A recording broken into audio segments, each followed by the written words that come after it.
A ruthless fixer named Jayne is a key antagonist who goes after Coleman Domingo's Muncie in the Netflix conspiracy thriller series The Madness.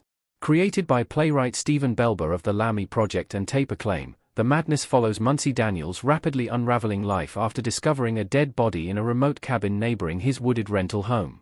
Although The Madness pulls a lot of inspiration from reality, or at least reality-based people and ideologies found in the modern American social and political climates, the Netflix limited series is not based on a true story.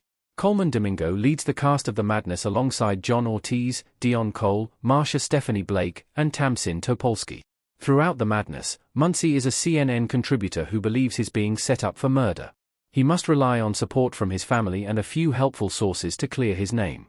By the end of The Madness, Muncie tries to enact revenge on a mysterious shadowy figure named Rodney Krantz, who is a majority investor in the big tech company Revitalize. He connects a dark web between Krantz, Revitalize, The Forge, and Jayne, who nearly takes Muncie's life and that of his ex-wife, Elena Powell.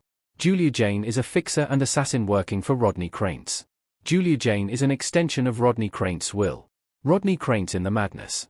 Through the 8 episodes of The Madness, Muncie must avoid being framed for the murder of Mark Simon aka Brother 14 and has to navigate a dark web of powerful figures who wish to silence him.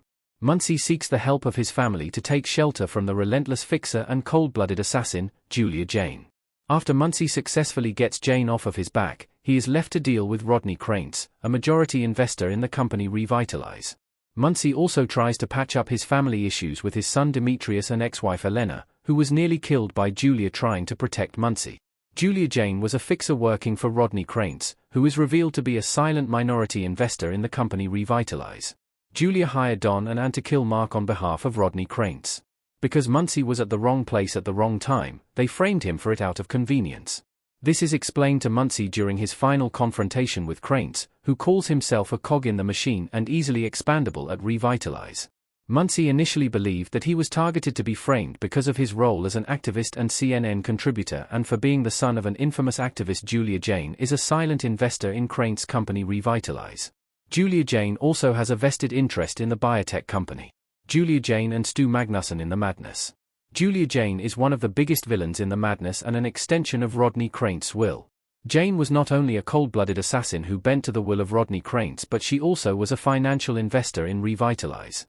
She single-handedly killed the most characters in the entire series and is responsible for the deaths of Laura Jennings, Stu Magnusson, Stu's bodyguard Rule, Don Sloss Jr., and Noah Park. She almost killed Elena as well with 2 near-fatal gunshots, but Elena ultimately got the best of her and took her out at the beginning of The Madness's finale episode. Another Revitalize investor, Stu Magnusson, worked closely with Rodney Krantz and his eventual murderer, Jayne. Despite his connection to Mark Simon and the white supremacist group known as The Forge, he was not a member of The Forge and neither was Jayne.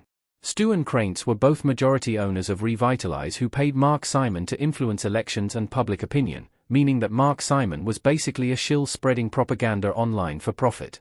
Simon has more than 5 million followers online and was starting to use his influence to establish his own political footing, so Revitalize took him out. Why Jayne wants Muncie Daniels dead? She is instructed to take him out by Rodney Krantz and Revitalize. Ultimately, Muncie was framed by circumstance by Rodney Krantz and Revitalize, and Julia was hired to kill him. Julia initially set up Mark Simon's assassination, and Muncie haphazardly became a witness and therefore a loose end that Jayne had to cover up. Julia became a driving force of the action in The Madness ever since she showed up at Mark Simon's doorstep to confront him and his wife. Julia has 0 redeeming qualities and even threatens Muncie's kids, showing a heartless determination that makes her ultimate death satisfactory and well-deserved in The Madness.